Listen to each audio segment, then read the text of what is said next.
a unique self key. This one is then used to decrypt the rest of the header, and at this point the signature is checked. So the signature, we're going to talk about that later, is essentially all the stuff marked in blue there is signed, so you can't modify anything in there. And then the header also has a table of AES keys and SHA-1 hashes so that they can actually encrypt the program headers and make sure that you don't modify them. So as soon as you modify a bit somewhere in the whole self, it will not work anymore because either some hash is not doesn't verify anymore, or because the signature itself is wrong. So yeah, those are like every code Sony gives you is wrapped into those files, so you can't see anything. However, we can just use the SPEs to decrypt the code. So Sony's idea is, yeah, they can't see our code, so they can't find bugs in there. Well, as soon as we have PowerPC access, we can just ask the SPU to nicely decrypt stuff for us, and it will do so. It does not do any checks on what actually asks you to decrypt things.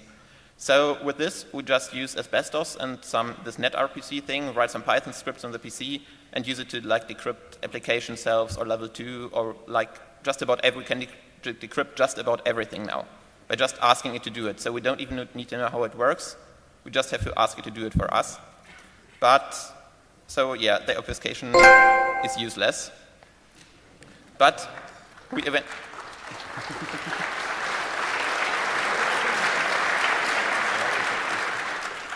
but we still want keys. But let's first take a look at our table again, what we did now. So we have the security coprocessor there. It's pointless. So and let's go one step back to the chain of trust I showed at the beginning. So here we have it again, and I'm not going to explain and on the left you just see what is run in chronological order, and on the right you see the usage. And there are two things there which they can't update. It's bootloader and medloader. So bootloader is the very first thing that runs, and it's just the very first thing that runs, and metaloader is used to load isolated SBU binaries, so they can't update that because it's encrypted with a console-specific key. And yeah, the rest can update all the other things, and they don't want us to downgrade. So they added some revocation. You get the revocation list. They are stored on the NOR or NAND flash as well, and the loaders verify if you try to load some binary, is this on a revocation list, and if it is, it will just refuse to boot. So the stuff at the top, it cannot be revoked because the previous loaders do not support any kind of revocation lists, so Sony did something else there. So first, it reads bootloader, LV0 medloader, LV1 loader, and LV1 from the NAND, or from the NOR on your PS3s, and just runs them. And then once LV1 runs, it loads all that stuff again to verify it. So you can just remove the NOR, plug in a mod chip in there. So when it's read first, you supply your downgraded version. Then when the PS3 reads it for the second time, you supply the real version it's supposed to run, and it will just run because it thinks yeah, I am running the current version, so I can just continue to boot. And this allows us to downgrade everything, because we can just downgrade the revocation list as well, so the revocation is useless. It's just some kind of specification thing. There's no revocation there. So as soon as we break one loader, we break it forever. And we can forever own all PS3s out there. So we need to do that. So here we have the local storage again. It's an isolated mode, so you can't access the red stuff. Only the SPU itself can do that. But you can access the green stuff, and you need to supply a revocation list. So this list is, of course, signed and encrypted, so they have to copy it to the protected part, because they don't want you. If they would decrypt it in place and check the signature in place, you could just wait for it to do that, and then at the right time write some PowerPC code to modify it. So they really have to copy it. And here's how they do that.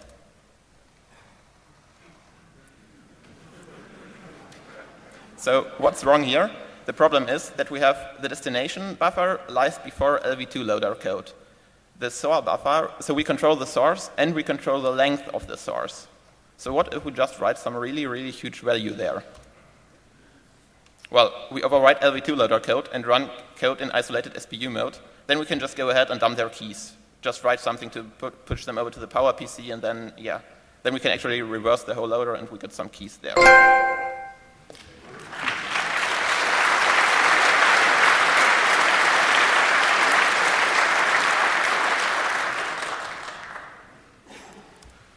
So what are the implications of this? So it's only a bug in one isolated loader. However, if we put such a modified revocation list onto the NOR flash, the hypervisor will just load it. It does not care about the size, and that code actually works, and will just supply a really huge revocation list to like LV2 loader. Then we patch LV2 loader to ignore signatures, and well, we get our code running at boot time without any kind of dongles or stuff. And this breaks the chain of trust pretty early.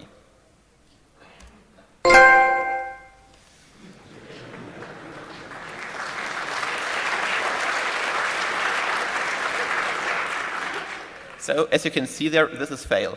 But we promised epic fail, so we'll have to look further. So let's go back to the table. Well, the chain of trust is broken. And back to the selves. We now like how just about everything works here, except for the signature part. So how do they do that? How does the signature thing work? So this is ECDSA, and it's some crazy math stuff that guy over there is going to explain now. Okay. Hi.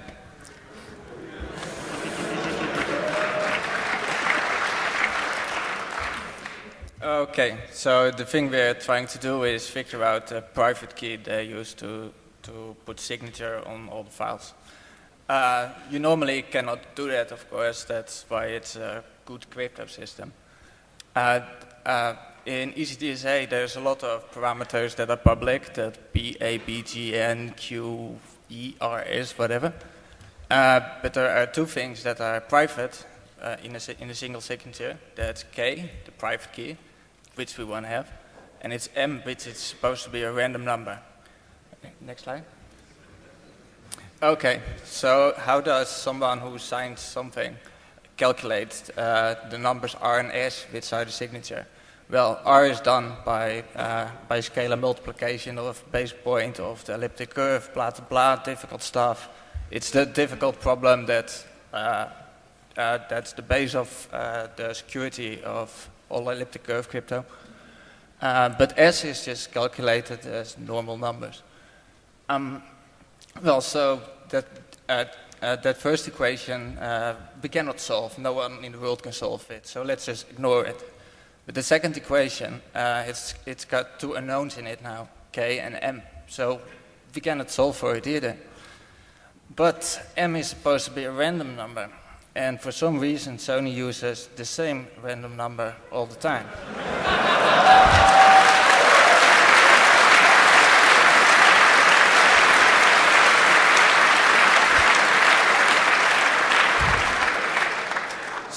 So there at the top are the two equations again, but twice now, like we have two separate signatures. We're going to ignore that top one again because it's difficult, right? But now at the equation for S1 and S2, we still have only two unknowns because it's the same M. It's supposed to be a different M every time. Then we've got three unknowns, only two equations, no way to solve it. But now we've got only two unknowns. So it's trivial to just solve for M by just you take the two formulas, subtract whatever, just a bit of formula manipulation. And then you solve M, and then you've got M, and you just fill it in, and then you solve for K. So we've got a private key without even having to know most of the curve parameters and anything.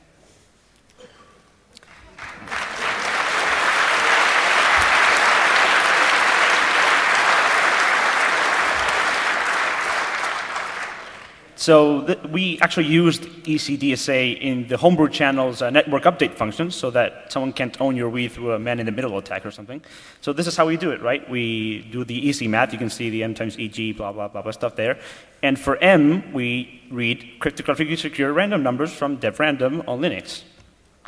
That's what you're supposed to do, and what Sony does is, well...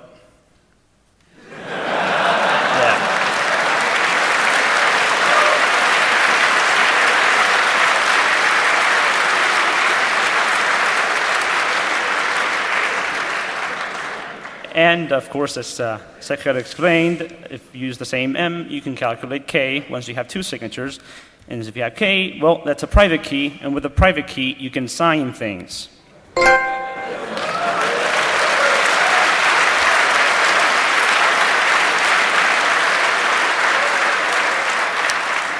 So these signatures are every bit as valid as Sony's official signatures. They are indistinguishable. And we can get keys for LV2, we can get keys for LV1, we can get keys for revocation lists, we can get keys for hypervisor configuration files, which is interesting, and for packages and a whole bunch of stuff. So we actually don't have keys for level 1 because we can't run that loader because it does weird hardware stuff, so we still have to figure that out. Yeah, sorry. So in fact, you can get the keys if you have the plain text for all the loaders, but right now Sony's security for the few loaders that haven't been dumped yet hinges on just the AES stuff that we don't have and the per console key, but everything that you need to get these keys is inside a PS3, you just have to get to it. So back to the table here. Well, they botched the public key crypto, so that's a big fail.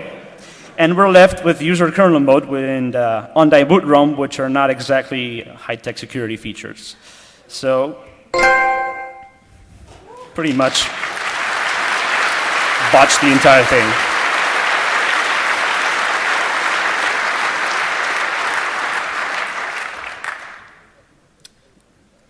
So, thanks, Sony. All right. So it looks like we might have... Okay.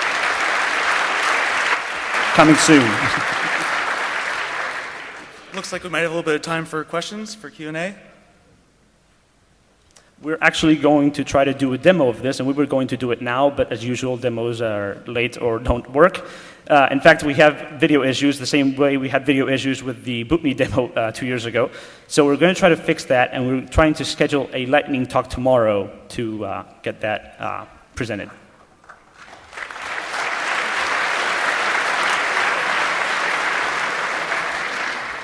So if you have any questions, we have 2 microphones on the left and on the right.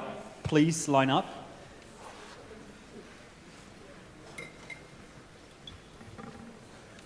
And if you're afraid of asking questions in public, the people are down at the Hack Center.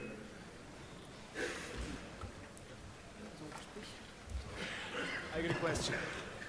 Do you know where the PS jailbreak came from? Not a clue. Seriously, not a clue. We can guess, but we don't have any proof of absolutely anything. We think it's somewhere from the southern hemisphere.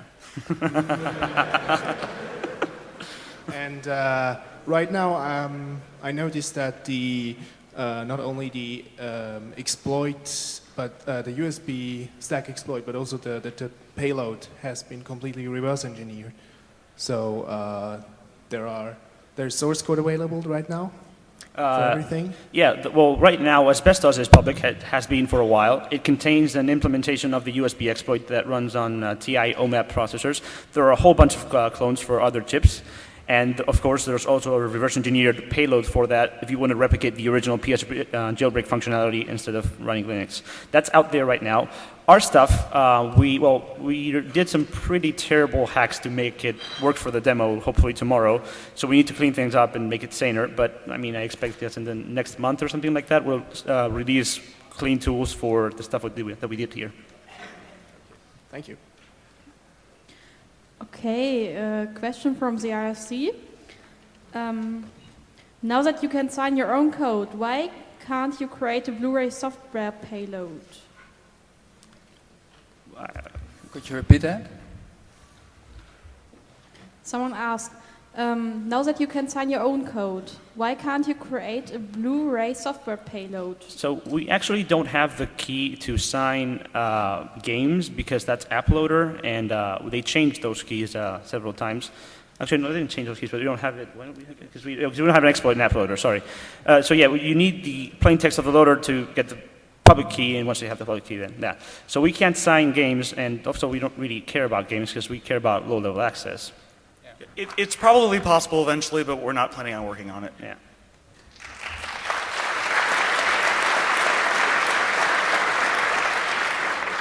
So any more questions? No? So if you leave the room, please go to the right, pick all the trash which is around you, and everything that's